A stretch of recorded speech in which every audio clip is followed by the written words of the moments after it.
One day at the central bank, everyone there was super busy with their own stuff. There was the bank manager, Gordon, a computer techie, Mitch, a bank employee, Rex, a security guard, Mr. Clean, and two tellers, Caitlin and Madge. Before closing time, a customer named Trip came in. He didn't want to deposit or withdraw money, but he wanted to exchange $100 into coins with all different values. It was kind of weird, but Caitlin, being the good teller that she is, took care of Trip's request. While they were waiting, Trip chatted casually and asked Caitlin when she was planning to tie the knot, pointing out all the wedding gifts behind her desk. Madge, who had been listening in, suddenly blurted out that Caitlin was getting married in 2 days in Brunei to a wealthy guy. At the same time, 3 super skilled robbers, Gates, Weinstein, and their leader Darian, had a solid plan to empty the bank's safe. They dressed up as construction workers, snuck in through the rooftop, and deactivated all the alarms. But their plan got messed up when 2 dumb robbers, Billy and Wyatt, showed up wanting to rob the ATM. Darian and Gates faced off with the 2 robbers. Tripp saw that a shootout was about to go down, so he dove behind Caitlin's desk to shield himself, Caitlin and Madge. Caitlin couldn't sound the emergency alarm or call the cops because Gates had turned off all the networks. Then a heated argument broke out between the 2 robber groups. Gates made Mitch lock all the doors using the system. Then a customer got shot and nobody knows who did it. This led to a shootout between the 2 groups of robbers once the exit was closed. Tripp used his phone to talk through the loudspeakers and beg for the shooting to stop so he could check on the customer who got shot. Sadly, the man had passed away. Realizing that the 2 robber groups had different goals, Tripp suggested that they wrap up their own deals ASAP to avoid any more drama. So they decided to split the cash. Darian and his crew ransacked the safe, while Billy and Wyatt hit up the ATM. Then they rounded up the hostages, took their phones, and sealed up the place so nobody could snoop on the heist. Darian even put a picture of the bank at the entrance to make it look like nothing went down inside. Weinstein said to the hostages that they had to stay in the room until the bank opened the next morning. By that time, the robbers would have taken off. They could call their families once to let them know they were okay and couldn't come home that day. This was so no one would guess they were being held against their will. Everyone got in touch with their families, even Caitlin, who called her fiancé to let him know she wasn't flying out that night because her mom was sick. Tripp, on the other hand, didn't reach out to anyone since he said he lived by himself. After Darian finished drilling up the safe door with a welder, it was Gates' turn to use his fancy tool to crack it open. Meanwhile, Tripp found out the name of the customer who got killed, Jack, because he had taken his wallet earlier, but he got a weird feeling about Jack's death because the robbers weren't supposed to shoot hostages unless it was really necessary. When Tripp found no bank cards in Jack's wallet, he got even more suspicious, especially after seeing Jack scoping out the bank. Who knows what his real plan was? Tripp was trying to escape by climbing through the ceiling, while Billy and Wyatt were attempting to blow up the ATM. The explosion was so big that it broke the glass door to the hostages' room, caused Gates' computer to short-circuit, and sent Tripp falling into the next room. Thankfully, Gates' computer was still running, even though they had to restart the safe opening process, which took about an hour. Gates was really annoyed with Billy and Wyatt for slowing them down, so they decided to scare them by shooting Wyatt's ear. Because the room where they were keeping the hostages got wrecked, Gates then took the hostages to the manager's room, even Tripp, who was trying to talk things out with Darian. Tripp, who was really good with numbers, had a feeling that the computer guy Mitch might be in cahoots with the robbers. He noticed that when Mitch had the chance to make a call, he only pressed 10 numbers, even though real phone numbers have 11. Looks like Mitch was faking a call to his wife. Tripp was certain that Mitch had leaked the info about when the bank security system would glitch out for a sec when the computer rebooted every day before closing. He thought it was possible that Mitch sold the details to one of the 2 robber gangs for some cash. Finally, when he was faced about it, Mitch confessed that he did sell the info. It was just a one-time thing because someone offered him money, but he had no idea who bought it. On the other hand, when Gates tried to open the safe door, it turned out that there was another part that needed to be drilled deeper, which would take 1 to 2 hours. This caused an argument between Gates and Weinstein, but Darian eventually stopped it. Weinstein was frustrated with all the obstacles they faced during the robbery, from the old safe to other rival robbers showing up. Meanwhile, Billy and Wyatt were still attempting to break into the ATM because the previous explosion didn't do the trick, as the ATM had 2 layers of protection. Not long after that, Gates showed up and they argued about who the FBI's top bank robbers were to prove how well known they were. Gates then pulled up the FBI's most wanted robber fugitives website. The number one spot was held by a dude named Vicelis Drum, who had pulled off a bunch of robberies and even off 20 people in the process. Coming in at number 2 was Mick Nylon, followed by Alexis Black in third. These 3 top robbers were still flying under the FBI's radar because they were so good at what they did, while Darian and Weinstein, who had been partners for 15 years, were in 12th place. Gates, the new guy, was in 68th place, but he was ranked 4th in digital fraud. Meanwhile, Billy and Wyatt were way down at 674th place. As Darian kept drilling holes in the safe, Weinstein was asked to escort the hostages who needed to use the bathroom. When Tripp and Caitlin were taken, Tripp stumbled upon a pair of night vision goggles that could help them see in the dark. He quickly stashed them away. Next up were Mr. Clean and Mitch. Mitch got sick to his stomach, fearing he'd go to jail for leaking important bank info.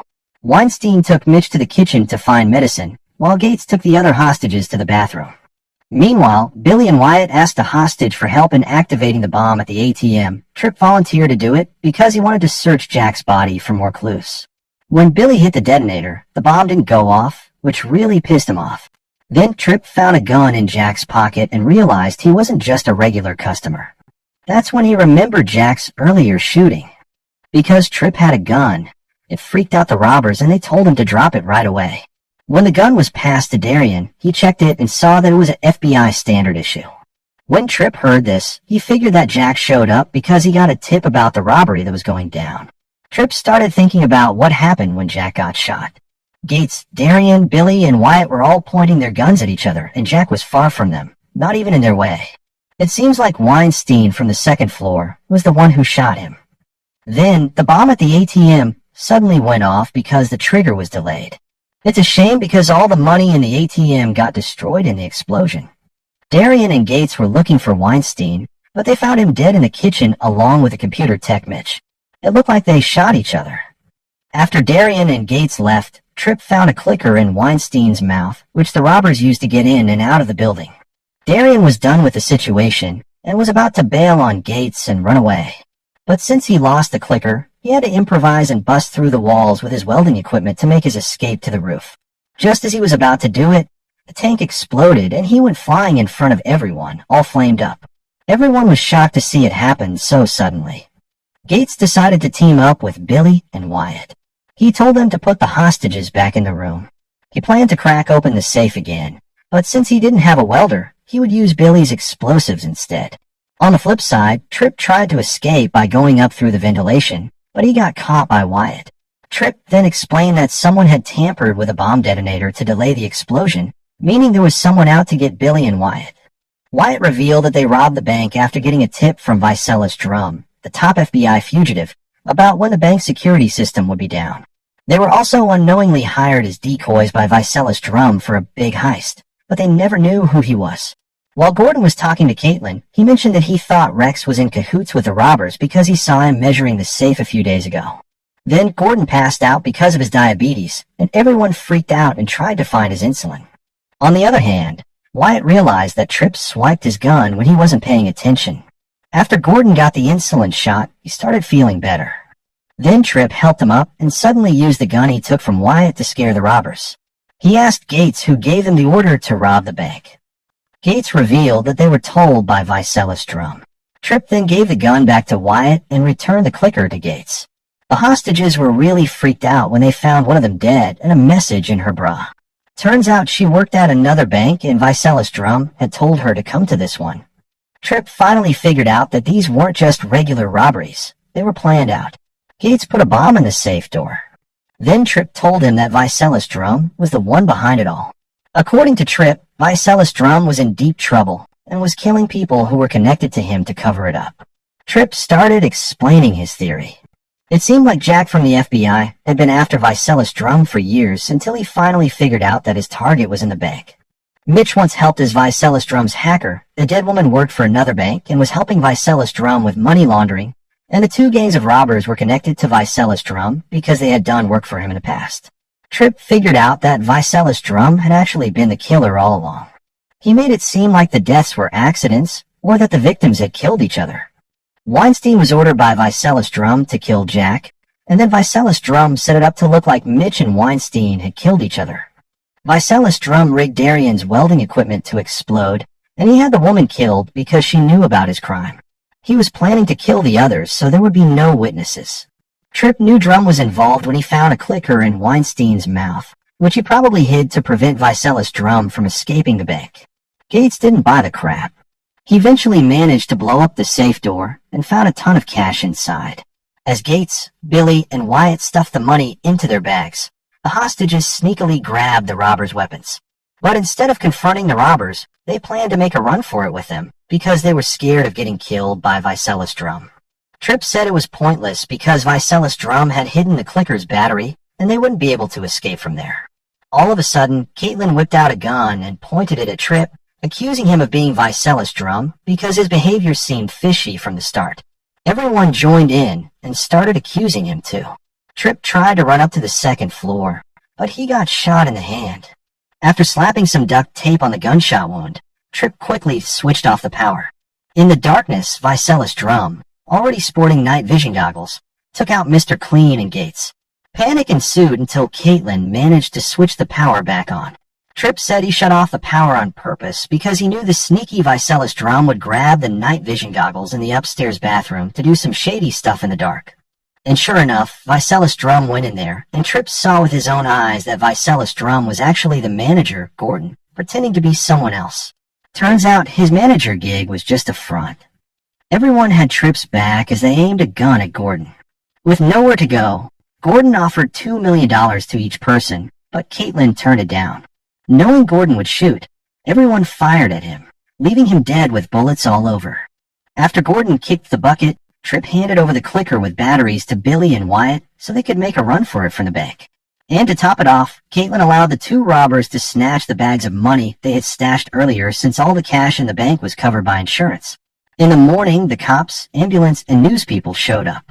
Tripp, who had been patched up, confessed to the cops that Billy and Wyatt had taken all the money. Meanwhile, Caitlin was getting ready to leave to meet her fiancé, so the cops helped her lug her wedding presents. When Caitlin hopped in the car, Tripp was already in there. He knew that the wedding gift boxes actually had bank money in them. Turns out Caitlin was planning to rob from the get-go, pretending to marry a guy, but really using it as part of her escape plan. At first, she was aiming to grab a bunch of cash when the security system was down, but then two gangs of robbers messed everything up. Luckily, when Tripp cut the power, she quickly swapped all the money from the robbers' bags into her wedding gift boxes and replaced it with a bunch of magazines. Tripp really admired her smarts and confessed that he was smitten with her from the moment they met. He suggested teaming up to pull off another bank heist, saying they would make an awesome duo. Caitlin was all for it since she had feelings for Tripp too.